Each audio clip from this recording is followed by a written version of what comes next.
Everyone. All right, it looks like everyone, oh, and there's the mics. All right, we're ready to go. Thank you all for coming today to talk to us about, or to listen to us talk about the Federal Communications Commission's Lifeline program, which is the only federal program specifically designed to address the biggest cause of America's digital divide, the high cost of phone and internet service. Lifeline has been critical in connecting millions of Americans to these vital services, and we appreciate everyone taking the time today to come discuss the FCC's proposal from last year and why it's important that we collectively protect the Lifeline program. So I'm Sarah Morris. I'm Deputy Director for New America's Open Technology Institute. New America is a nonpartisan think tank and civic enterprise dedicated to the renewal of American politics, prosperity, and purpose in the digital age. Our experts here work on a wide range of issues, from national security to the work-family balance, and of course, technology and telecom policy. And then the Open Technology Institute works at the intersection of technology and policy to ensure that every community has equitable access to digital technology and its benefits. We promote universal access to communications technologies that are both open and secure, using a multidisciplinary approach that brings together advocates, researchers, organizers, and innovators. So a few housekeeping items before we start. First of all, just a reminder that this event is being live streamed. So when we move to our audience question and answer portion of the panel, just make sure to wait until you have a microphone. We'll have someone walking around with a microphone. That way your voice gets picked up and everyone watching at home or at work outside of this office can hear what you're asking. And because we have quite a few folks who I believe are joining us via live stream today, we are going to try to take questions from Twitter if there are folks online following along. So if you use the hashtag, which is #SaveLifeline, ask your questions on Twitter, and we'll have a few folks monitoring that feed. And they can try to get your questions in towards the end of the audience portion of our Q&A. And again, if you're tweeting along from inside the room as well, use the #SaveLifeline for any comments and questions. So now turning to this all-star panel that we have Olivia Wine, staff attorney at the National Consumer Law Center, Yosef Getachew, the director of Media and Democracy Program at Common Cause, John Heitman, partner at Kelly Dry and Warren, and Chris Shipley, attorney and policy advisor at Encompass. So thank you all for joining us today. I'm going to turn it to them to give a few brief opening remarks explaining why they're here talking about this issue and to present some of the key themes that we're seeing come up in some of the proposed reforms. So I'll turn it to Olivia first. Thanks, Sarah. Good afternoon. I'm Olivia Wine, a staff attorney at the National Consumer Law Center. The National Consumer Law Center is a nonprofit founded in 1969, originally as a legal services support center. NCLC focuses on consumer justice, economic security for low-income consumers, and I work in the unit focused on affordable and reliable utility service. And before I go any further, I want to disclose that I'm also a board member of the Universal Service Administrative Company, USAC. You'll hear about USAC later on in the conversation today. But that I'm also not here today representing USAC. So my comments are not on behalf of USAC. I'm here today as a staff attorney for the National Consumer Law Center and a longtime low-income consumer advocate and Lifeline advocate. And I just wanted to sort of frame out why NCLC care so much about the Lifeline program. Voice and broadband are essential services in this day and age, and that's why the federal Lifeline program is so critical. The current Lifeline program provides a $9.25 a month benefit to help low-income households afford voice, broadband, or a bundle of voice and broadband service. While this amount is a very modest sum, companies have been able to design products and services around the Lifeline subsidy, many at no cost to marginalized, vulnerable, low-income households.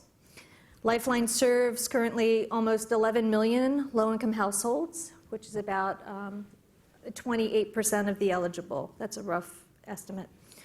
Lifeline helps low-income consumers access emergency services, which are particularly critical in times of natural disaster. Lifeline helps survivors of domestic violence rebuild their lives and stay safe.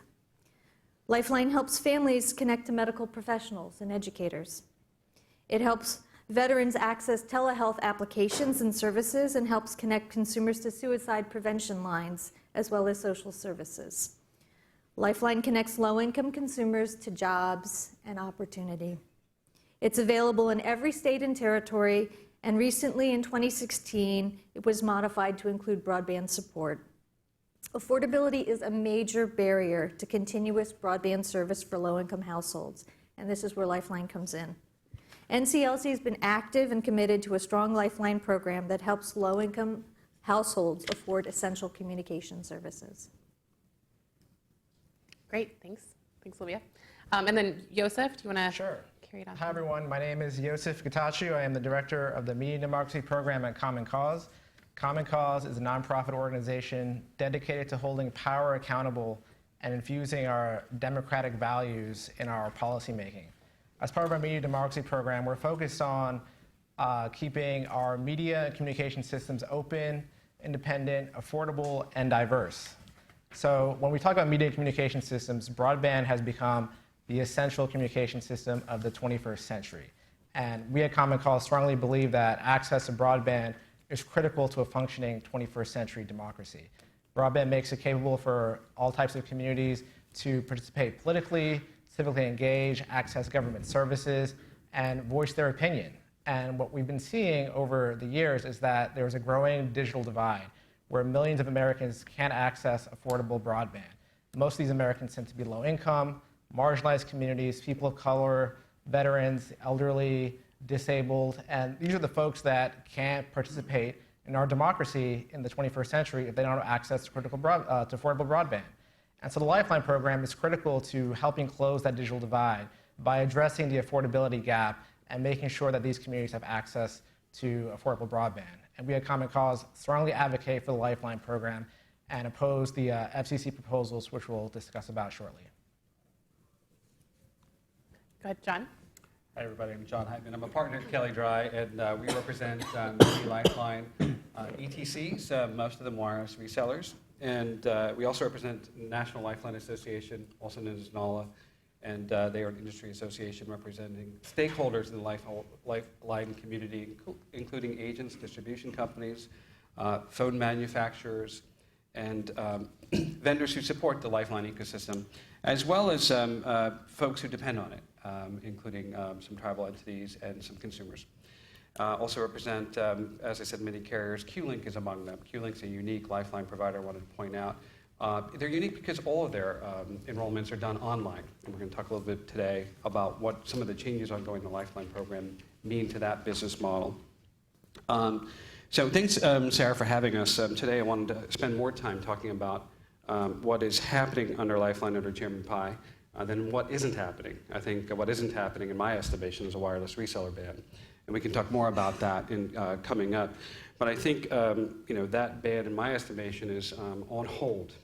But we do have it as part of the tribal Lifeline rules, which we are glad to have been part of the legal effort to get stayed last August. That case is still pending. And we also see that reseller ban come up in different ways.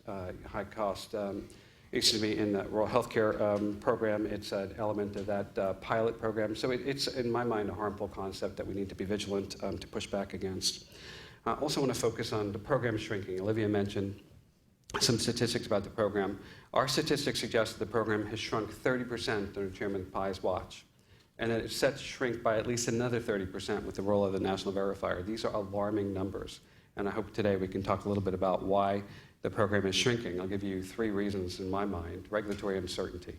Very hard to attract investment into this space, which is necessary for providers to provide service and get handsets like smartphones in the hands of consumers. Minimum service standards and other regulatory changes that are, while well-intentioned, I think are having an adverse impact on consumers. And we can unpack that a little bit, I hope, later on. And the national verifier rollout, complicated, but I'll point to 2 different things that are impacting consumers today. One is something called re-verification. As consumers are getting put into the national verifier, they are getting re-verified. And that is causing problems, the manner in which they're going about doing it.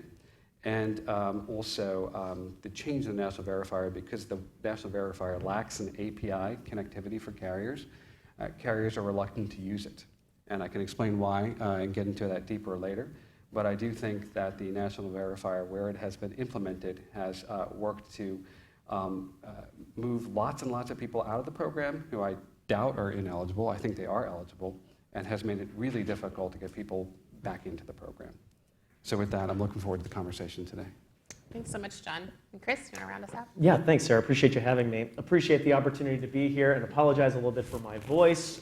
It abandoned me on Saturday, and I haven't been able to get it back to its full extent yet. I'll try to manage it as best as I can. Apologize if I'm brief in some of my remarks, but Encompass appreciates the opportunity to be here. It always seems like a new administration is always looking to tinker with Lifeline a little bit, and so we're happy to kind of provide our perspectives on some of our concerns with what's been proposed in the Commission's current reform efforts, and then also to give our perspective on what could be done to sort of bolster the program going forward.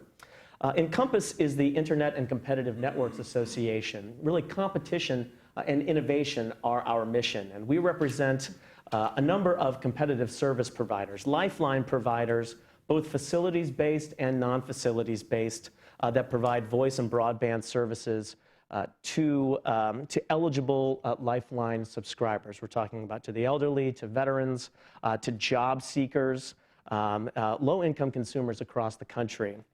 And Lifeline really is a program that's always been driven by competition. Really, competition has helped drive innovation and affordability in the Lifeline program, and it's one of the things that we think needs to be preserved in the Commission's 2017 proposals. Encompass is mostly concerned about the FCC's proposal to discontinue the Lifeline subsidy to non-facilities-based providers. Really, in addition to losing some of the cost savings benefits of competition, there's really no guarantee that's been provided that a lot of the big guys, the incumbents, the folks that the facilities-based providers that have left Lifeline will re-enter the program and take up service where non-facilities providers will be sort of forced out. And I think, as others in the panel have kind of addressed, this leaves families and more importantly, job seekers, in danger of losing some very critical services. Lifeline really began to reach an increased number of eligible consumers and eligible subscribers when competitive providers, mostly non-facilities-based providers, were allowed to enter the market and then compete in areas of targeted service packages, in price, features, and then also in service quality. And so, the first rung of any ladder, is always critical, and competition, at that first rung really drives down costs and encourages better customer service. Because the goal of most of these providers that do provide Lifeline, is to stick with these subscribers, as they get jobs and continue to need low-cost, affordable service as they start to make their way towards a better future.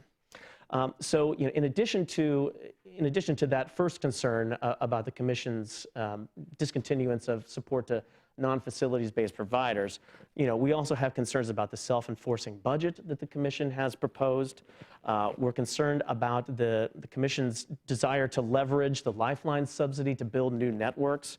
And then also, we believe that the Commission should move quickly to fully implement the national verifier and to sort of set it up with real-time capabilities that allow for real-time eligibility verification, and then to work collaboratively with industry to address concerns over some changing policies and some changing standards that USAC and the FCC have sort of set up for the program.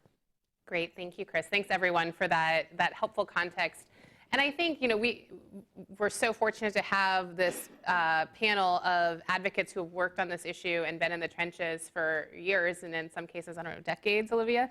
But for the folks in the room who maybe are less familiar with how the Lifeline program works, I think it might be helpful to kind of unpack this both from the consumer side. What does it look like for a consumer currently, a household, a low-income household that needs subsidized communication service, and then spend a little bit of time sort of unpacking how the market works and what we mean when we talk about facilities-based providers and non-facilities-based providers. So perhaps Olivia and Joseph, if you could start, just sort of walk us through briefly how the program sort of administered from a consumer perspective. Sure, I'm happy to do that. Lifeline, as had been mentioned, is a program that has been evolving over time. So originally, in its original incarnation, there was a lot of variability from state to state, and even within a state from carrier to carrier, the amount of the benefit, the eligibility criteria, and so forth. Over a series of fairly recent orders, 2012, 2016, things have become more uniform. So right now there's uniform eligibility criteria across the states and territories. There is a uniform benefit amount that as I had mentioned before, that varies, the $9.25 a month, unless you are eligible for the tribal Lifeline subsidy, which is an additional $25 on top. One of the key changes, which you've heard the word national verifier, that came about in the 2016 order, although sort of its roots are much older. The Lifeline advocates have been advocating for a long time from a consumer point of view that applying for Lifeline should be easy, should be streamlined, should be quick.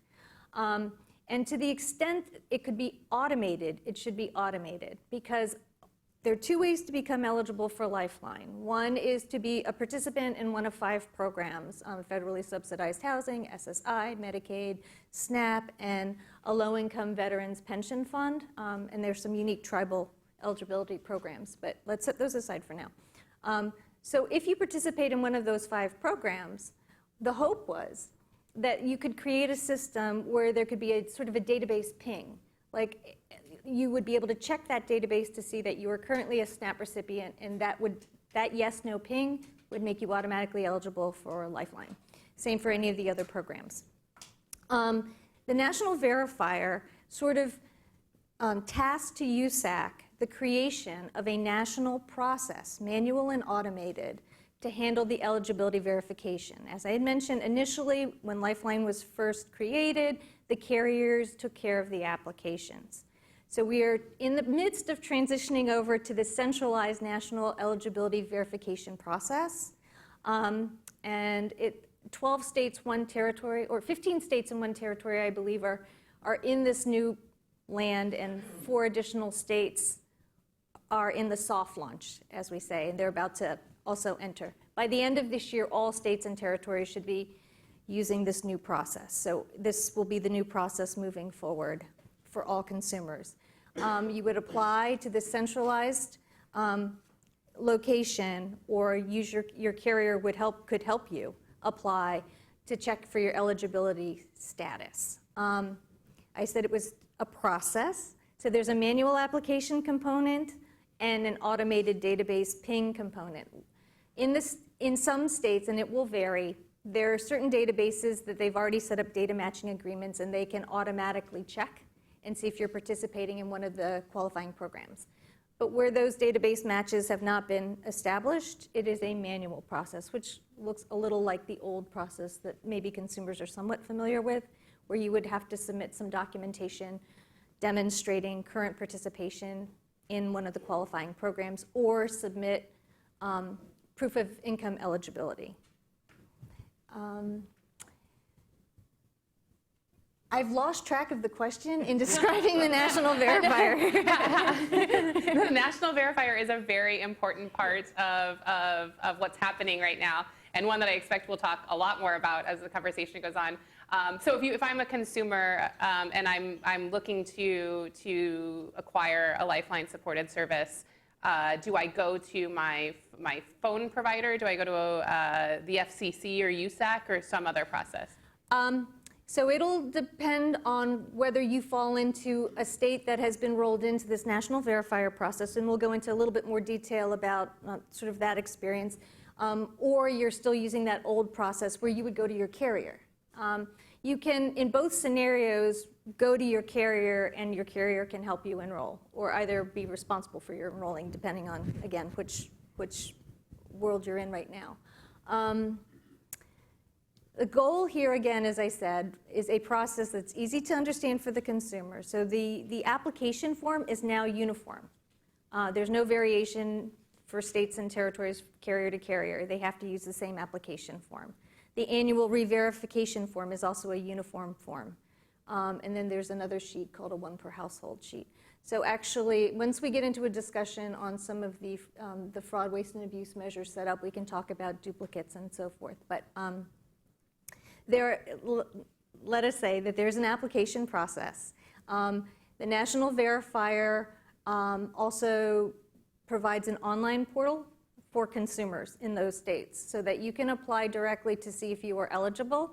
And if the state you live in happens to be one where there's the database matches set up, it could be a fairly instantaneous yes, no, or it could be a process where you're going to need to either upload documentation through the online portal or mail your documentation to the centralized national verifier, USAC.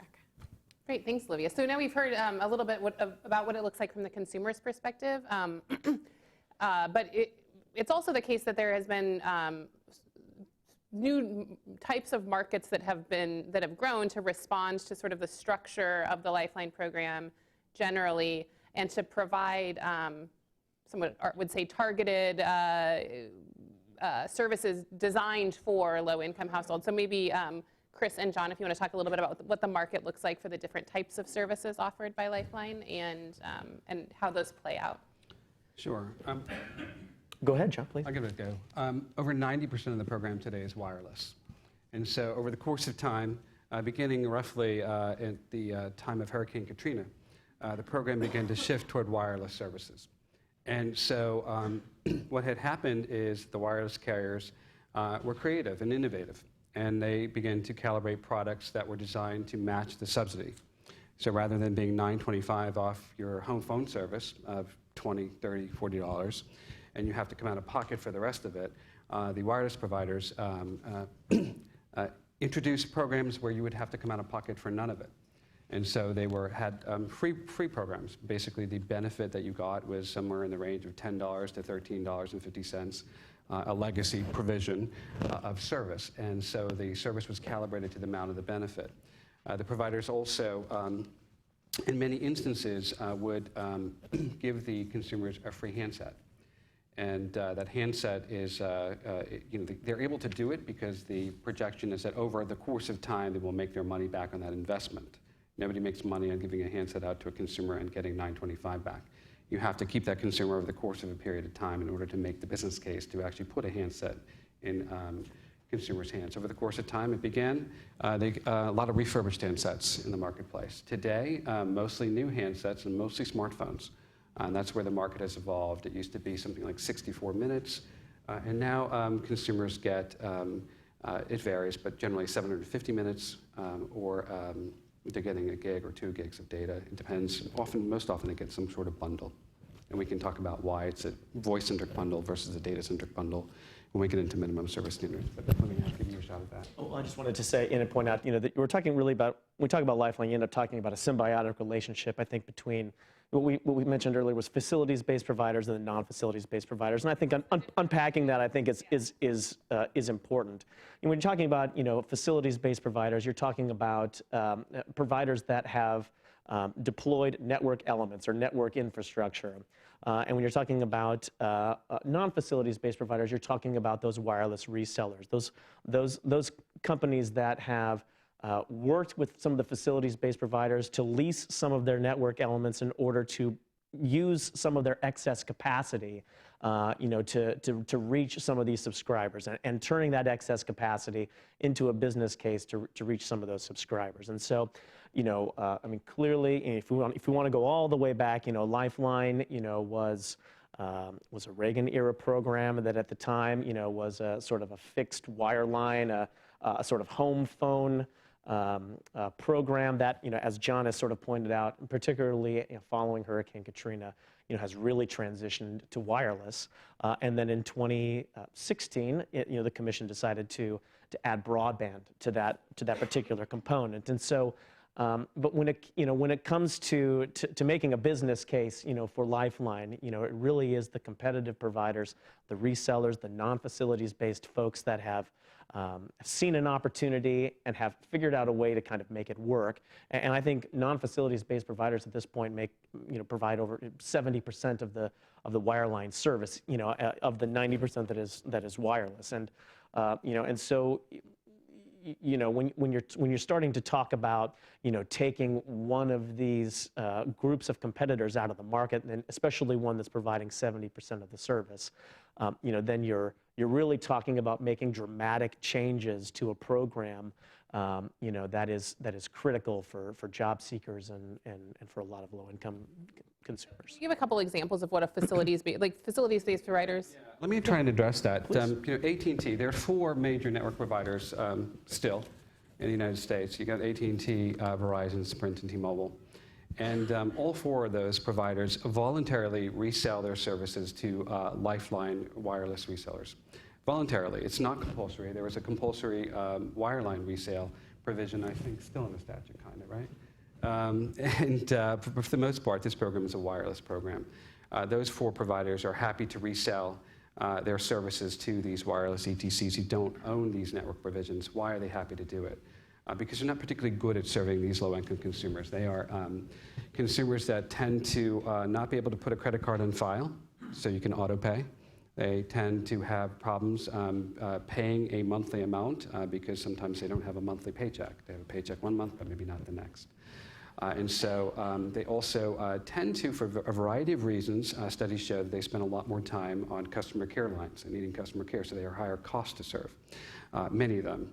And so there's a reason why a company like AT&T, who reports to Wall Street its average revenue per unit, and it's spectacular, right? It's a big number. Doesn't want to bake in a number that's $9.25 or less into that statistic.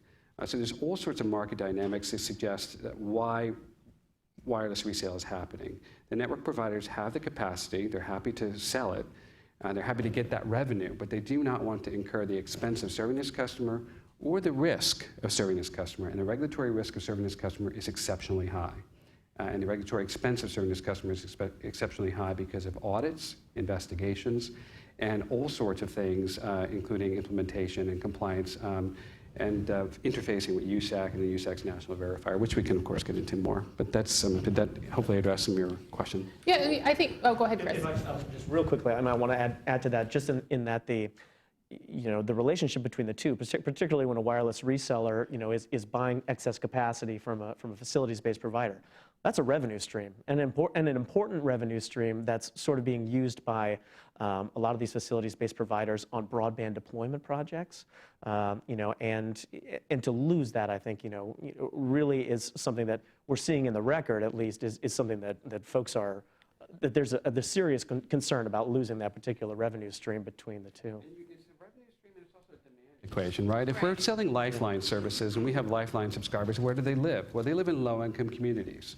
And so if you add traffic to the network in low-income communities, you build out the business case to add capacity to the network or upgrade the network. You go from 3G to 4G. And so unless you have that traffic, the major carriers are not going to upgrade as quickly there. And the same can be said for rural communities, poor rural communities, tribal areas, for example. If you can get more people on the network, the business case then becomes more tenable to do things like upgrade and add repeaters or add additional cell sites or small cell sites. And, sorry, quick, just to take it back to the consumer perspective, the Commission has actually acknowledged all of these technological changes in the market over the years, where they've expanded the program to include wireless providers, to include resellers, to include broadband in 2016, to make the program as robust as possible. And going to the proposals now where we're thinking about eliminating the resellers, these are the actual carriers serving the low-income communities that John mentioned, the ones who don't necessarily have a bank account or good credit history, or are suffering from disabilities or other types of harms, that they would need affordable services like that. And it's not the carrier, the wireline or the facilities-based carriers who are actually deploying in these areas or have any incentive to provide services in these areas. It's the resellers who have actually developed the relationships, the customer base, and the credibility to actually provide service to these communities. So to add on to what everybody's been saying, a concern for the low-income consumer advocates is also when you look at what's happening in the sort of Lifeline universal service marketplace, you have seen filings in 2017 in particular, for example, like AT&T stepping away from the universal service programs in the States, filing and announcing that they are they will no longer be providing or participating in Lifeline.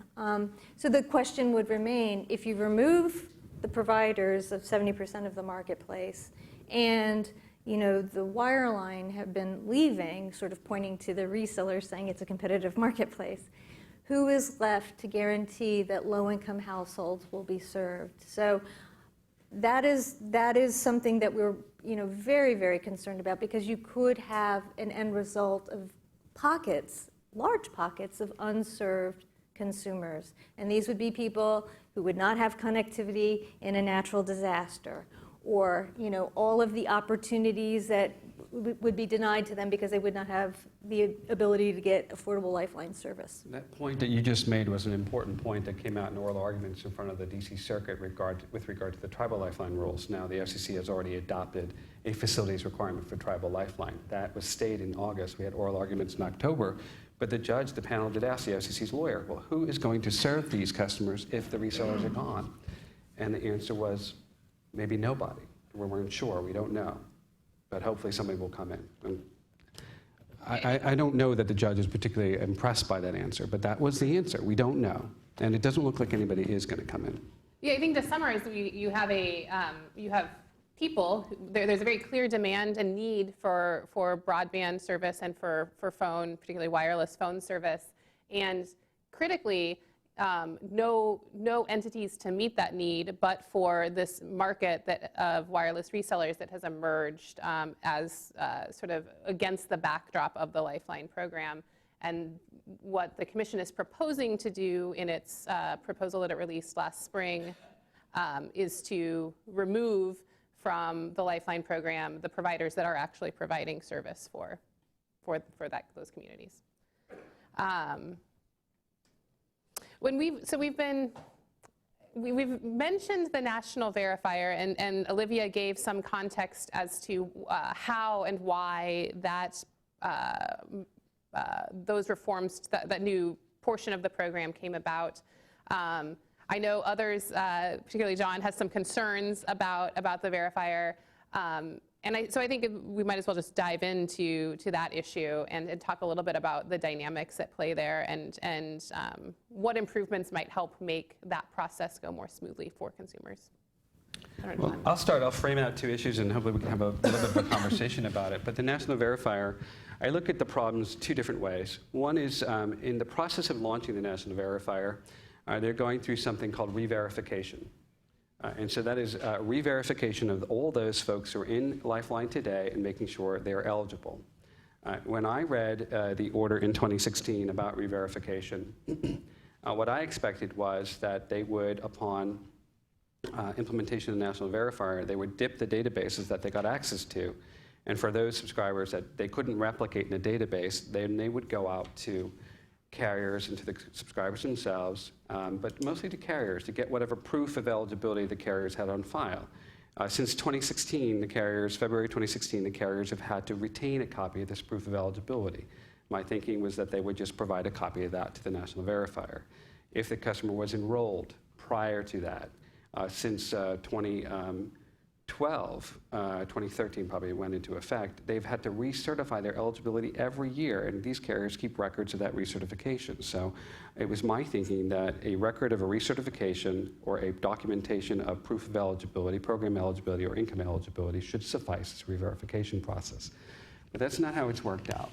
And so what has happened is you've got the national verifier launching in states with, in my mind, most states with inadequate database access. So far, they have 2 states they're launching in where they have access to Medicaid and SNAP databases. Those 2 programs account for over 90% of Lifeline enrollments. If you are missing one or both of those databases, in my view, you should not be launching the national verifier in that state. You will not get to match most of the subscribers in the program. You're setting yourself up for failure. Secondly, they decided that if the proof that you had on file was older than 2018, it was unacceptable. You had to then make the consumer provide new proof, and you had to make the consumer reapply for a Lifeline and jump through an 8-page application. While standardized, it's daunting to a consumer. It's 8 pages long. It has a lot of certifications on the penalty and perjury and the like. And so it's a process that doesn't lead to much success because lots of these subscribers are signed up at events. They're signed up because these Lifeline providers will go into communities. They'll go onto a tribal reservation and send a team out to collect information and to enroll people. And then they leave, right? And the support is on their phone, dial 611. The Lifeline program rarely is robust enough to support a retail footprint. It supports a retail footprint in a state like Oklahoma, which is a widespread tribal support, and in a state like California, which is a very robust state program. So these consumers don't necessarily have a retail location to go in and say, well, here's my proof, right? They've got to figure out how to upload it. Not easy for a lot of people figuring this out, not easy for a lot of people to get to the internet to do it. They also have to mail it. Well, it's not easy for them to make a copy or get a stamp or get an envelope and do all that. So what we're seeing is a lot of fallback. And so that process, what does it lead to? In a state like Colorado, 30% of the people in Lifeline are going to get kicked out of this program, 30%. That's a good scenario. That's a state that has access to Medicaid and SNAP database. Flip side, Wyoming, 97% of the people in the Lifeline program are going to lose service in the next month. 97%. Most of them live on the Wind River Reservation. If you know anything about the Wind River Reservation, it is unlikely they're not eligible. So that's a problem. And what happens to these people once they're kicked out of the program? It's very hard to get back in because the National Verifier has been set up without an API, so carriers cannot actively help these consumers through the process. It's a blind process to the carriers, and with the regulatory risk and enforcement risk in the program, they're not willing to accept a blind process because the Commission has been perfectly clear the National Verifier will not be a safe harbor. So we can't trust the National Verifier unless we see what's going into it, and right now we have no way to see it. And consumers, I mentioned Q-Link before, consumers have no way to enroll online. Q-Link can, one thing that Q-Link does really well is they help consumers navigate this process. No, that is not adequate proof. No, that's not going to work. This is a problem. We need to have proof of your identity. It's a challenge to get these people through this process. It takes time, but without an API, we can't get through that process. It's like you'd have to go even, there's a service provider portal where agents can help consumers through the process, but the carriers can't monitor that. So they're very reluctant to use that process. And otherwise, what you have to do is send the consumer and say, good luck getting through that process, and please come back to me. It's as if you filled up your cart at Amazon, right? And then Amazon told you, okay, go to the bank, key all that information in, get a code that says you can pay for it, and then come back to me. How many of you would do that? Nobody. So it's terribly flawed in my estimation. And I think that's the thing that's been the most frustrating for our members that do, serve Lifeline customers is that the answers to some of these questions are there. API, this sort of application program interface, is a sort of regularly applied, product and way that that our members, interact with other folks and can sort of do database dips and things along those lines. I mean, everyone is for using a neutral third party to determine the eligibility of Lifeline applicants. But if the way that the National Lifeline Eligibility Verifier is going to be rolled out, if it's like this, I think the way that our members have talked about it is it's been far from flawless for the reasons that John sort of was talking about. APIs are something that these providers are accustomed to, that they use on a daily basis. Their Q-Link Wireless, who John mentioned earlier, has a petition at the Commission that has been sitting dormant and pending for months, to require this machine-to-machine capability, this ability to do real-time eligibility verification, and that's frustrating. I think mostly just because I think industry wants to collaborate with USAC. They want to, they're accustomed to doing this kind of verification, and they feel like they're not being allowed, or that the goalposts are kind of moved on a regular basis. I want to come back to how we might solve that, but I'm mindful of time because I want to make sure we have a lot of folks in the room, and I want to make sure we leave time for audience questions. I have many questions left. I'm going to answer maybe one or two, and then we'll turn to the audience, and then I'll ask a few to wrap up. One thing we've sort of alluded to in some of the introductory remarks and some of the answers so far is this issue of waste, fraud, and abuse. This is something that folks who have been following the Lifeline modernization proceedings it's I don't call it a buzzword, but it's a phrase that we've heard quite a bit as an ongoing criticism of the program. This notion that the program is rife with waste, fraud, and abuse. Some even say that the Lifeline program is worn out its welcome, that it's no longer useful, and that we should just wipe it out and replace it with something else. So can we talk a little bit about waste, fraud, and abuse? Is this still a problem? Is it a big enough problem to justify just wiping the slate clean and starting again?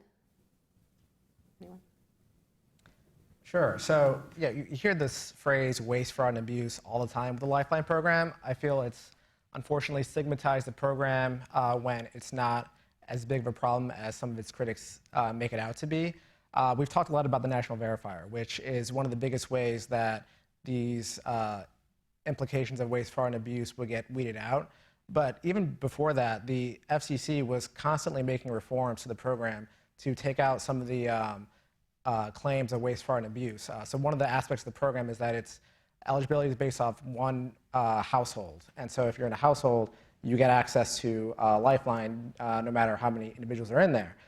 So there was a lot of claims about duplicative processes, multiple people in a household getting access to this. Well, the FCC has actually addressed this through different proposals to eliminate some of these harms associated with duplication processes. In addition to that, I'll just say that the FCC's proposals under the current administration don't do anything to actually address waste, fraud, and abuse besides a couple of audit reforms. But eliminating the resellers, the budget cap, these don't actually address the harms that critics associate with the program. And I'd like to build on what Yosef was saying. So as was mentioned, Lifeline has been an evolving program. So this $9.25 a month program has lots of procedures in place. So Yosef mentioned duplicates. There is a national Lifeline accountability database to check for duplicates. The way billing is handled now, instead of carriers submitting a form saying I have this many customers a month, they're using the NLAD as sort of the point in time how many customers are being served by each carrier. So that the USAC determines the reimbursement amount based on the NLAD data.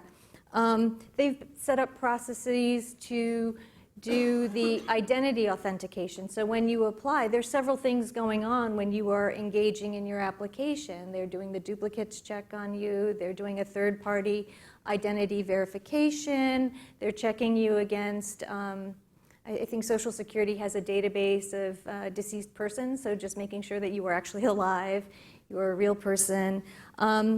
So there are these systems that are being put into place. The national verifier takes the eligibility determination out of the hands of the carrier, puts it into this centralized entity, neutral entity.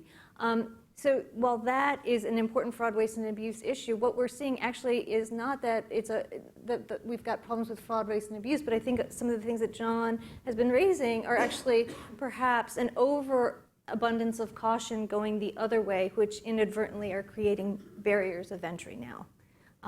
To be super, super sure, super, super safe that you are actually eligible 7 ways till Sunday before you get to go in. I think they have gone overboard. I agree with that. I think they've flipped the scales. And Lifeline a couple years ago, 2 to 3% improper payment rate. And then it spiked to 21%. But USAC was very candid in saying why it was so.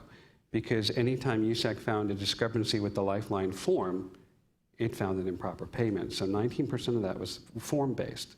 We now have a unified form. So no one's quibbling about what's on the form, whether it says under penalty of perjury. That was a favorite finding. You didn't say it enough times. Because consumers don't understand it the first time, they need to see it 4 times. You don't say it in the right places. So that's been resolved. So again, most of the problems that people pointed to have been resolved, and you're always going to have a degree of waste and abuse in a government disbursement program. And so Lifeline has typically traveled at a rate that is relatively low compared to many other government benefit programs. So I think that they have made many improvements designed to address real and perceived waste, fraud, and abuse, most recently by including in the identity verification, which is something USAC has been responsible for since 2012, part of the NLAD. Only in 2017 did they include the DIP of the master death file. And so we improve as we learn, and the program evolves. So I think we have to be vigilant on waste, fraud, and abuse, but that is not the key problem for the program. Is it fair to say that the program's underutilized currently based on who is eligible for participation? Yeah, I think that was the point that I wanted to make, was just, when you start to look at how the commission has worked since 2012, really to sort of rein in this waste, fraud, and abuse argument. I mean, you've seen a program that's gone from $2.1 billion down to 1.5, and that's not an insignificant amount of money. That's just naturally. That's not. Well, and that's after they put in all of, as my panelists have sort of talked about, as they've put into effect all of those different reforms for the Lifeline program, in terms of verifying, that's the kind of reduction in the budget that you've seen, and as Olivia pointed out, I mean, you have an undersubscribed program that, if I remember correctly, I think you said it was 28% of eligible Lifeline enrollees have signed up for the program. And so I think, I think that's where, to the question of, is Lifeline still a valuable thing? I think the answer is absolutely. And let's not throw the baby out with the bathwater, to be indelicate. As we try to, use the tools of the FCC, of USAC, of the Enforcement Bureau, to rein in, waste, fraud, and abuse. I think that there is a balance in any implementation, any program design, between sort of ease of entry and the controls, the program integrity controls. And what you're seeing is a program that is sort of swung along this pendulum, one way or another. And we're looking for that right balance. I don't think this data should be interpreted to mean that people don't want Lifeline benefits. I think it could be interpreted to mean that perhaps there have been inadvertently additional barriers put into the process, and in terms of the marketplace, because of the regulatory uncertainty, sort of maybe, whereas we were hoping for a constant, robust series of products that consumers can choose from, there's sort of like a wait and see. What's going to happen? What's going to happen? It's hard to invest in this space with this amount of regulatory uncertainty. So you're not seeing products evolve other than to meet different changing service standards. But I think to your question, Sarah, about whether the program's worn out its utility, I would say not. And I think that those people worry about whether the Lifeline's program is serving the truly needy. Well, the eligibility triggers for the program suggest, yes, it is. If you're truly needy, if you're on SNAP and Medicaid, you're not living well. And to some of those folks who say, well, I've seen people sign up for Lifeline and they have a phone. Well, having a phone doesn't mean you actually have service on the phone. It doesn't mean you have service on the phone today. It doesn't mean you'll have it tomorrow. Lots of people have phones. What they do is they come in and out of connectivity, and because they can't put a credit card on file, they don't have reliable service. And if you happen to have one cell phone connection in your family and you have more than one person, I would submit it's not enough connections. Because these days in America, how many families? I have a family of 5. We have 5 phones. And that is the norm. I do want to make sure we circle back to voice, broadband, and minimum service, which is, I think, an area ripe for discussion, particularly among the various panelists here. But I'm going to ask one quick question, though, in the meantime, and then turn it to audience questions, and then we'll come back to minimum standards and voice and broadband. But we mentioned early on, when we talked about some of the reforms and the problems, we've talked about the cap to the program. And since we're talking about underutilization and waste, fraud, and abuse, I think it's helpful to kind of talk about what, as Joseph mentioned that the proposal on the table from the FCC would not actually address waste, fraud, and abuse, and you mentioned the cap. So let's talk about what the cap, there's really 2 caps. There's the lifetime benefits, the individual cap, and then the programmatic cap. So I don't know if Want to take it? You want to take it? You're better at that. Okay. One of the proposals, and they didn't give there wasn't a hard number in the notice of proposed rulemaking, but would, cap the Lifeline program amount. It was also unclear whether or not, if the cap were hit mid-year, what happens? Does everybody's benefit amount change? Is there a hard stop in certain places? I mean, there's just there are a lot of questions. It raises more questions about how that could happen and not be super disruptive. It seems clear that the range that they're talking about is somewhere between $800 million and $1.5 billion. And that that would, when you're looking at the importance of connectivity in this day and age, to help people access emergency services, especially in times of crisis like natural disaster or 911, to get a job, all of these critical things, to make other benefit programs operate better, right? Healthcare, how do you take care of a patient and a family when you see them in the emergency room but then cannot reach them for the follow-up care? Things just become more expensive and less efficient. Connectivity, continuous connectivity is very important. Universal services is a very important concept. Lifeline addressing affordability is that key piece that we're talking about here. Individual cap.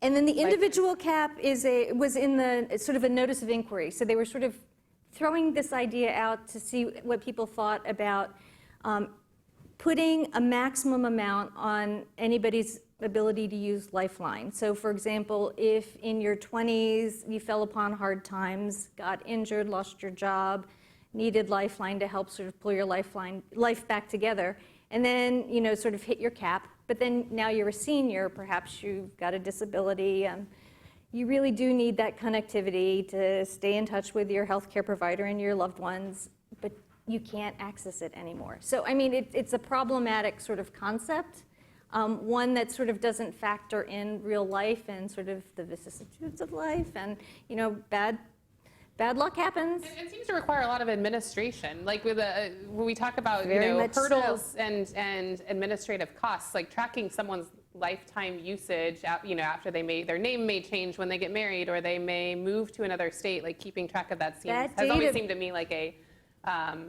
sorry, I guess I'm taking off my moderator cap there briefly, but has always kind of seemed like a problematic aspect of that. That is the most absurd thing, because then you would be creating a lifetime database. You would be tracking a Lifeline recipient until the day they showed up on that Social Security death file, and you could take them off.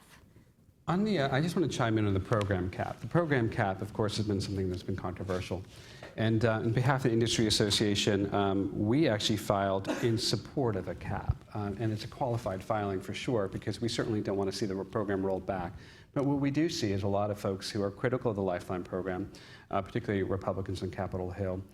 Their criticism of the program is not the program conceptually. It's that it's subject to uncontrolled spending, and they just want to know what it will be at.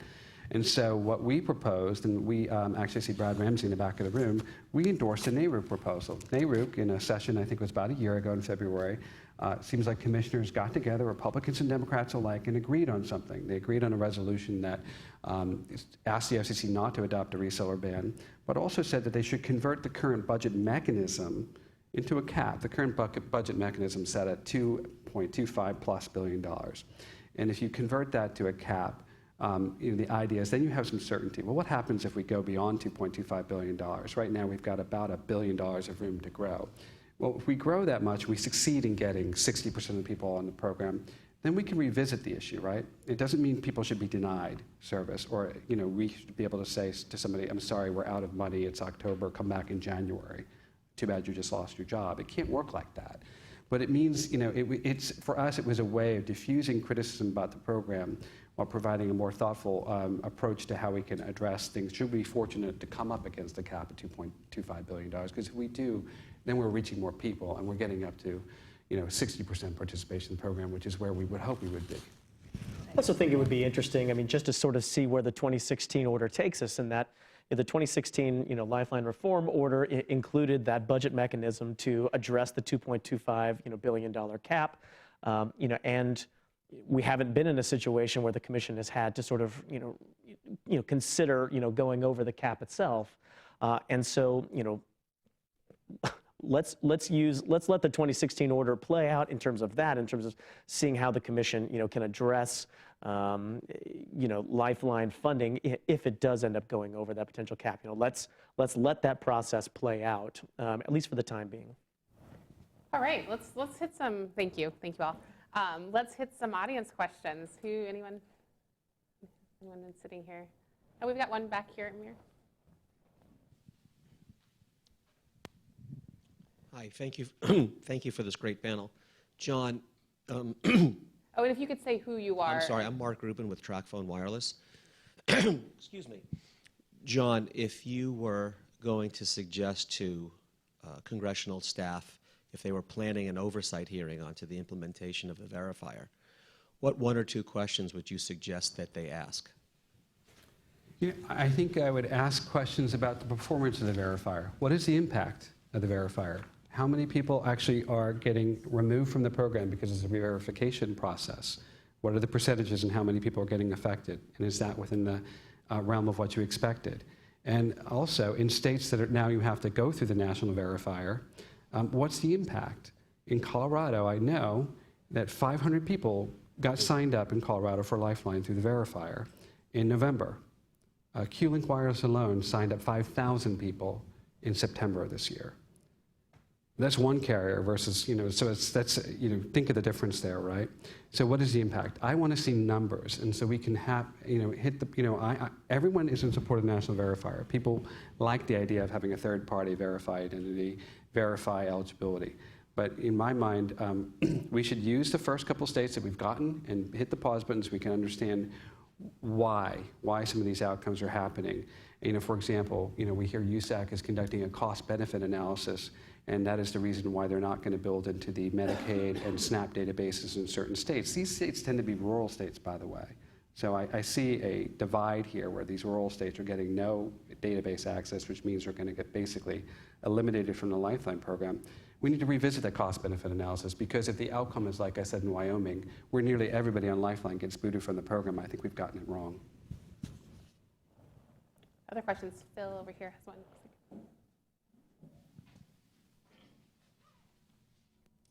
Hey, thanks for calling on me. Can you let the folks who are streaming know who you are? Oh, hi, I'm Philip Barenbroid with Public Knowledge.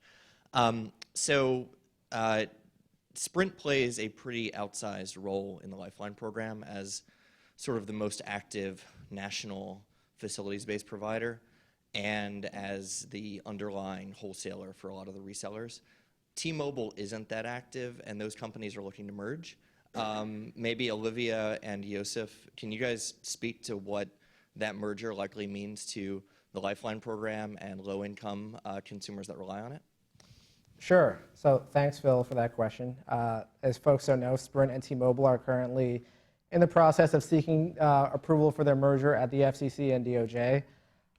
As Phil mentioned, Sprint is the primary, if not the only big, facilities-based Lifeline provider.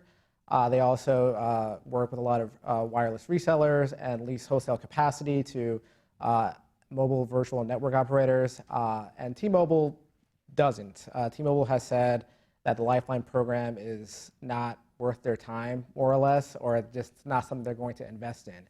And so the concern here is if they merge, all of a sudden you have a new T-Mobile entity that will not engage in Lifeline either as a facility-based provider or working with resellers to give them affordable rates to provide Lifeline service to low-income communities. And so if you look at the reseller numbers that folks have gathered together, T-Mobile will actually own a huge market of the prepaid or the MVNO market, where they'll be able to charge astronomically higher rates, which would essentially price out some of the smaller resellers or MVNOs from leasing capacity from them. And this all of a sudden just trickles down to the consumer, because all of a sudden as a consumer, you don't have access to these services or to these providers for Lifeline or affordable broadband in general. We have one up here.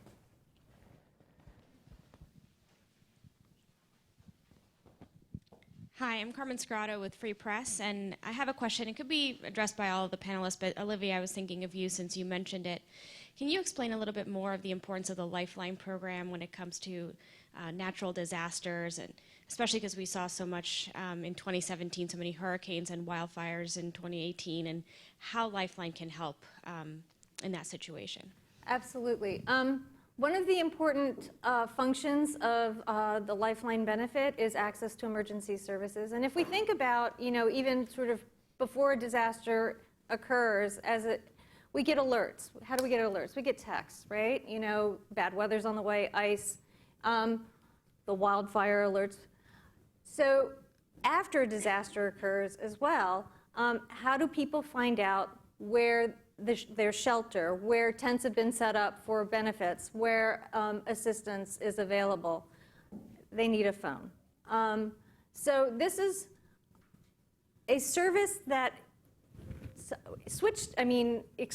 moved into the wireless space after Katrina. I mean, when you have natural disasters, you're dealing with displaced populations, you're dealing with people that have lost their jobs, you're dealing with people that have lost their homes, you're dealing with people that are starting from square one. You need connectivity. You need connectivity to find your assistance. You need connectivity to let your loved ones know you're okay. You need connectivity to sort of move forward with finding your shelter, how you're going to provide for your family, sort of the transition piece to a more stable place. So it is critical, and this could circle back to the minimum standards conversation, because I don't know if the folks in the room or watching are aware that for voice in the original 2016 order, the benefit amount, the reimbursement amount for voice will tick down next year and each year after that. So it is in the advocacy space, we've been advocating for the preservation of voice service, particularly now. I mean, the marketplace is sort of, because of the uncertainty and wherever we are, the voice component is very, very important. And so we would like that to be preserved. Certainly, the upcoming December 1 ramp down of voice next year, we would really like to sort of hold off on that one while we sort of take a look at the ecosystem, how people are using their phone, particularly in the issue of disaster relief. Yeah, I think that's actually a very natural transition, I think, into where we were thinking about going. So maybe while we're talking about minimum standards and voice and broadband, we can check and see if there's any questions from Twitter. But yeah, so in 2016, the commission very deliberately, under Chairman Wheeler, expanded support under the program to include standalone broadband. Up until that point, bundled services were considered to be eligible, but there were some caveats there. But this was the first time that broadband became an option for users who wanted to use their $9.25 a month subsidy for a different service. And so I guess I'd like to unpack this a little bit. What does that trade-off mean? What trade-offs are implicated when in that shift from voice to broadband, or from voice to include broadband? And did the commission get it right then? And what still needs to be done going forward? I think Olivia just kind of teed it up, so maybe John. I'll take a stab, and I'll start with voice. Right? Olivia said the support for voice starts going down in December, and it goes down rapidly, and it disappears by 2021. So in 2021, the program won't support voice. And I think the idea behind that may have been a wireline-centric point of view, that you can get voice over your internet, right? And many people do. If you have, for example, Comcast at home, you get voice over your internet. You have Verizon Fios, your voice and travels over the Fios product, which is over the internet. But that's not exactly how it's working on the wireless side. So it's not as though people are buying broadband-only products from wireless providers and adding voice apps to it. And the voice app is, so people are so used to having it being incorporated into the phone, it's different. And so it's important. And so I think on the minimum service standards, what the commission did is that they created a two-tier structure. You could have a minimum amount of voice, number of minutes, or a minimum number of megabytes on the data side. And it started off, and we actually forestall, I think, disaster back in 2016 by getting the commission to moderate its proposal. And so and it was a proposal we thought in the industry we could live with for about a year before things started to fall apart. And it's 500 minutes or 500 megabytes. Over the course of time, a minute and a megabyte, it's my understanding, are about the same cost now. It was a little higher for megabyte back then. What has happened since then, you've got an asymmetric standard out there where it went to 750 minutes and a gig. So it's lopsided. At the same time, they took away the port freeze, which is also something that was, I think, very smart for the commission to have done. It actually incentivized providers to incentivize the broadband or push the broadband-centric plans because you got to keep the customer for 12 months. It was something that the carriers saw worthwhile doing because they could then invest in a smartphone and give that consumer a smartphone. And we agreed with Commissioner Rosenworcel's office, for example, on a plan that these smartphones would also include hotspot capability and Wi-Fi capability. And so, keep in mind, it's not just the service that they get from a provider. That's you can use your phone. You can get the internet off, a wireless hotspot, whether it be a library or a McDonald's or a Starbucks. And people have to be creative how they get their data. But these minimum service standards and the takeaway of that port freeze have shifted carriers toward the cheaper product, which is the voice product. And so now this year, you've got 1,000 minute minimum or 2 gigabytes of data. Now you guys can go out and look and figure out how much a gigabyte of data costs, but it's generally about $10 a gig you can upgrade for. And if the subsidy is only $9.25, you can figure out the math. It can't be done for free. I don't know that the Tom Wheeler Commission at the time minded eliminating free over time. It's something I think is worth revisiting because I think eliminating free is the most affordable choice for these consumers, and I think it's hugely problematic. Yeah, so there's one argument that, and I will say, OTI has generally advocated for more aggressive minimum standards, and the justification there was that without minimum standards, you create 2 tiers of service, one for the general population, and then another for poor people. And that was something that we saw as problematic, though we recognize, of course, the challenges that John raises, and this problem where once the cost of the service goes beyond that comfort zone of $9.25 or about $10 a month, then that means that consumers who are using their Lifeline subsidy for a service that has all the minimum service requirements of under the FCC's regulations is no longer $10 a month. It may be $15 or $20 or $25, and so there's an implicit requirement that the consumers have to pay in order to get the service, and that raises problems as well. So that I think is sort of the contours of the challenge here. So I don't know if Olivia and Joseph have anything to add from a consumer's perspective. I'll start. The choice is important. Some consumers prefer voice, some prefer more of the broadband, but to dictate that thou shalt not have subsidized voice Lifeline service takes choice out of the hands of the consumer. So we would like an ecosystem where these array of products exist, including robust broadband, and we're hoping that marketplace would grow over time. And we, still hold out hope that we can evolve that program to that space. But right now, for this point in time, I would say, in particular, because of the access to emergency services, voice is an absolutely critical service, and it's a logical choice for a Lifeline consumer to pick the voice product. I think you raised some interesting points, Sarah, in terms of this 2 different types of products. And obviously, the products that a lot of Lifeline people get, about a $10 value, is not what you and I buy, right? It's not a lot of what a lot of people have, but it's what these people can afford. And so, but one thing I would like to see is to see if people would take a $10 discount off a different product. Some people can, and they will. So I'd like to see service providers offer a more robust array of packages, and many do. The other thing is that we haven't seen in the marketplace is the FCC has not let a new reseller into the marketplace since 2012. And so if the FCC let new people in, new ideas would come in and you'd have competition. Competition generally works to the benefit of consumers. And we have not seen new entry into the space since 2012. It's time to figure that out.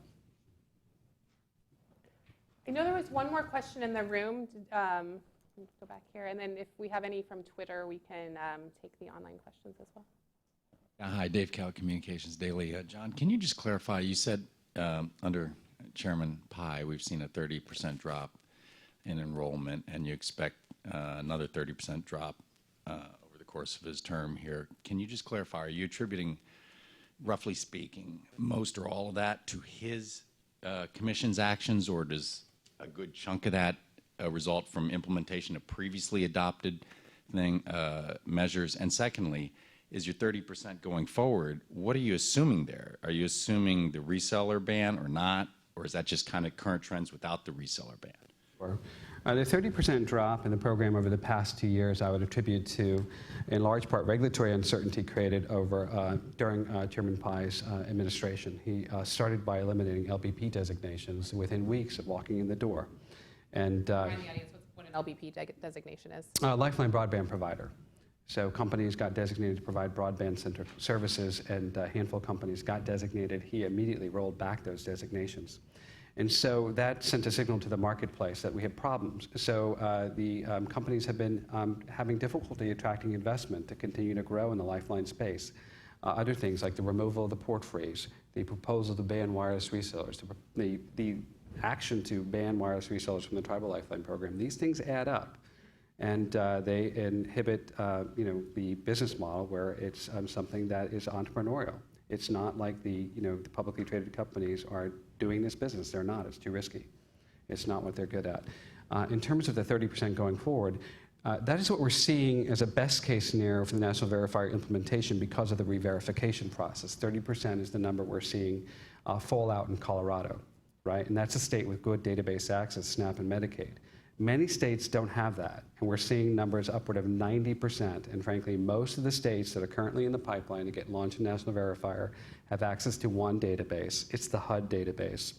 It's the public housing database. It accounts for about 0.5% of all Lifeline enrollments. Guess what? You're not going to find many people qualifying for Lifeline in that database because it's not being done. It's being done on Medicaid and SNAP.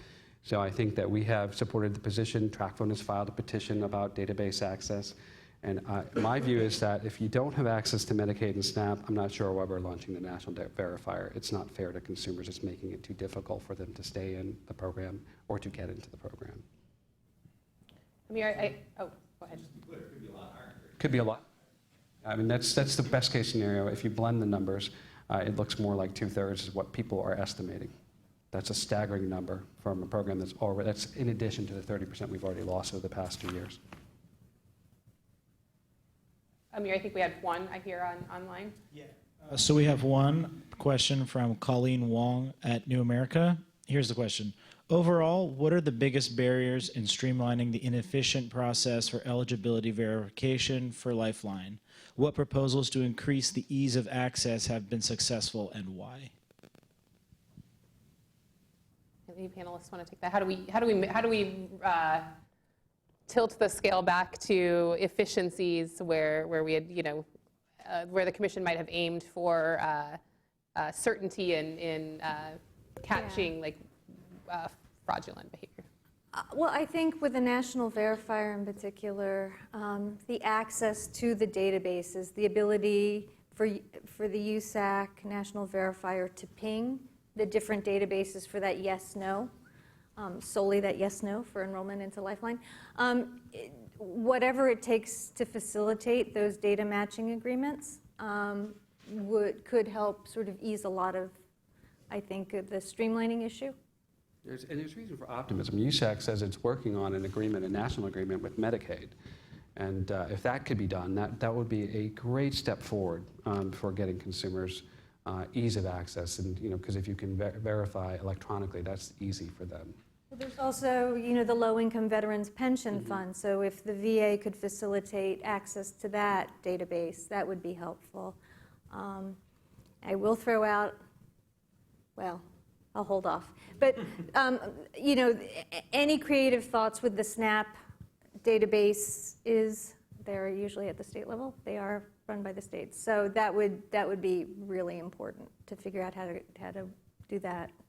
And then also for consumer ease, it's the API process. Carriers today can help consumers through this process. And without an API, they can't do it. So with an API, they can help aid consumers through the process. And sometimes you might think, well, how hard is it? It can be quite hard, understanding what is going to suffice for proof of eligibility. What is going to suffice if the database doesn't recognize or can't verify your identity. In some jurisdictions, the database doesn't verify your identity easily. I'm told, for example, in Puerto Rico, over half the people get an identity verification failure. And so they have to then use an exceptions process to prove they are who they are. It's perfectly legitimate, but there are reasons databases aren't perfect. They use LexisNexis for identity verification. It is one of the components is credit history. And since this demographic doesn't have a lot of credit history. Sometimes it's challenging to verify these individuals. So API is another thing I would say is going to help these consumers get through this process. I would completely agree, and that's what we're hearing from our members, with respect to the machine-to-machine or the API. But I'd also point out, I think the FCC and the USAC are missing an opportunity to really collaborate with industry on the rollout of the national verifier. We've been hearing reports from a lot of our members that there have been abrupt policy changes, or that there's been sort of the retroactive application of new standards that are kind of announced, and without any kind of forewarning or without any kind of heads up that these kind of changes are coming. An industry is well positioned, given their success, in delivering Lifeline over the last decade, particularly wireless resellers, but also the facilities-based folks as well. And I think if the FCC and if USAC, would just, provide industry with an opportunity to comment on some of these potential changes, they would find that either they're ill-advised or they could at least understand, how some of these changes could be. How you could tweak some of these changes in order to make sure that at least industry and carriers and providers can help with the process. Okay, go ahead. Just to expand that table, but also other points of view I think could be helpful too, like the low-income consumer and the state agency point of view in that sort of feedback loop could be helpful. Definitely. For example, on SNAP cards, right? USAC issued guidance about which SNAP cards would be acceptable and not acceptable recently. Alarming guidance, because according to my sources, one state issues SNAP cards that are acceptable. 49 don't. That's a problem. And yet SNAP is the #1 trigger of eligibility of Lifeline. So we've got to figure out what does that mean? What is it we're looking at? What's realistic? What kind of dates do states put on these cards and not? Are there other ways consumers can prove out that they're eligible? And we were talking, maybe it's some combination of documents where they can print out a receipt from a grocery store that says it was an EBT card that was used, right? With Medicaid, maybe it is a slip from a service provider saying that you were in. I don't really love the idea of getting service provider receipts saying you participate in Medicaid, but that's what we can do at a table together, right? We can think about solutions to these problems. Nobody wants people who are ineligible into the program. Carriers certainly don't want them because they will come out of the program and they'll come out of their pockets. But we need to find these solutions for these people, and I think a multi-stakeholder engagement with USAC to assess where we are in the national verifier and how we can improve is a good next step. So that leads me to what I was saving as the sort of wrap-up question, which is, and the title of this event is "Death by 1,000 Cuts," and just to kind of recap some of the challenges that we've seen, the threats to Lifeline that we've seen. There are those that you could categorize as being an output of the potential reforms proposed in the 2018 proposal from the Commission, the Chairman Pai proposal, 17, sorry, forget what year we're in these days, the 2017 proposal, and that includes things like the proposed cap or Lifeline cap in the NOI, the removal of wireless resellers and non-facilities-based providers from the program. But then there's also, I would say, some peripheral threats to the Lifeline program that are not necessarily central to those proposed reforms, but which nonetheless seem to have the potential to have a very big impact on the success of the program and the ability for the program to reach the households that need it most. And so the question I would throw back with just a few minutes remaining, which is kind of a big question, but what needs to be done? It sounds like, and I don't want to put words in anyone's mouth, but there seems to be agreement, at least on this panel, that the proposal from 2017 should be scrapped. But what else is there? Are there things that the Commission should be doing? Are there things that Congress should be doing besides convening, various stakeholders at the table? But what are the explicit mechanisms that need to be the levers that need to be pulled in order to ensure that the program has success going forward? I think the Commission is well aware of a lot of some of these issues that have popped up that we've talked about today. As we mentioned earlier, Q-Link Wireless has a petition, to include machine-to-machine capability in terms of real-time eligibility verification. TracFone has one in terms of providing access to some of the eligibility databases. And for the Commission, I think, to act on those. Those have been pending for quite some time. And the support for those is clearly on the record. And so I think one of the things that the Commission can do immediately is to rule on those pending petitions, to grant them and to ensure that USAC has the tools that it needs in order to provide the kind of access that it needs to service providers, and then get the kind of access it needs to some of these eligibility databases. I think there may be a congressional component or a way Congress could help sort of facilitate access to some of the databases for that automated eligibility yes/no ping, because there are certain databases out there that aren't linked up.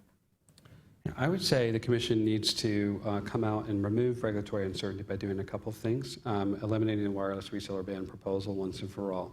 And that would be quite helpful.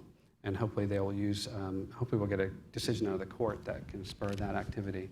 On National Verifier, getting it right, granting the Q-Link petition, granting the track phone petition, and coming together with, in an environment that says National Verifier, everyone agrees is so important, but we need to come together and get it right because we don't necessarily like what's going on so far. And then finally, minimum service standards, ticking time bomb. It's got to go. And I suggest that we should work together and figure out how we can make sure consumers get what you feel they need, but without government mandating what they should have on their service plans, data, no voice, at certain amounts, and instead replace some of that with some competition and figure out what competition can do to drive consumer value as opposed to regulation. So 3 things I'd say real quick. One, withdrawing his 2017 proposals off the bat would be a great start. Second would be figuring out some of these challenges with the verifier that John has talked about here, and determining whether it's a database issue, recertification issues, working with stakeholders on that. But third is something we haven't talked about a lot, but figuring out why are there so many consumers in different states that aren't subscribed to this program but are eligible outside of the administrative problems. Is it an education piece? Is it a digital literacy piece? What are the barriers there that are preventing so many eligible people from actually subscribing to the program? And taking it back to, I think, 2012, when the FCC did their initial pilot program to figure out how do we expand Lifeline to the broadband program, they saw a couple different things. One was a potential digital literacy issue. One was minimum standards or different types of standards that consumers would subscribe to. So figuring out what are the challenges from a barrier perspective that both the FCC and Congress could tackle. Just add one more thing, and I know we're trying to wrap up here. No, that's okay. I'm going to get Olivia last word because she's been patient. But go ahead, great. Chris. I absolutely want to agree with the panelists, in terms of shelving a lot of these proposals. But I also want to point out the one thing that exists now that didn't exist when the Lifeline, NPR, or Fourth Report and Order on Reconsideration and the reforms were introduced, is the Office of Economics and Analytics. I think one thing that was missing from the Lifeline Fourth Report and Order, I think was, contingency planning, and was impact estimates on what this would kind of do to, not just to subscribers, but then also to the industry as well. And so I think it would be really interesting, for the Commission to go back, to use its new Office of Economics and Analytics to do a real deep dive on the kind of impact that that these proposals would have, and then on any future ones as well. So, the use of that new office, I think, would be helpful. Olivia. Thank you. I do want to sort of echo Yosef's recommendation to investigate who's not enrolling and why. What are those barriers? So how do we reduce them? But also, as a consumer organization, we're not there with getting rid of the minimum standards. I think you've heard that, we've been strong advocates for minimum standards, but there is a space to have a conversation of, are they set at the right point for where this program is at this point in time? When you go on the formula in December, they require a minimum of 6 gigabytes. That's a lot. We could have that conversation of what the details of the minimum standards could be and what would be appropriate given sort of the ecosystem we currently have because if the end goal is a robust program, right, what will it take? And also understanding that we're transitioning this program into a broadband support program, but we're not there quite yet. So what is that I think the trajectory? Lodestar has to be affordability, though. I The think Lodestar whatever- has to be affordability. There's agreement there. All right. Thank you all for joining us today. Thank you so much to our panelists. This, I think, has been a really engaging and enlightening conversation. So thank you all.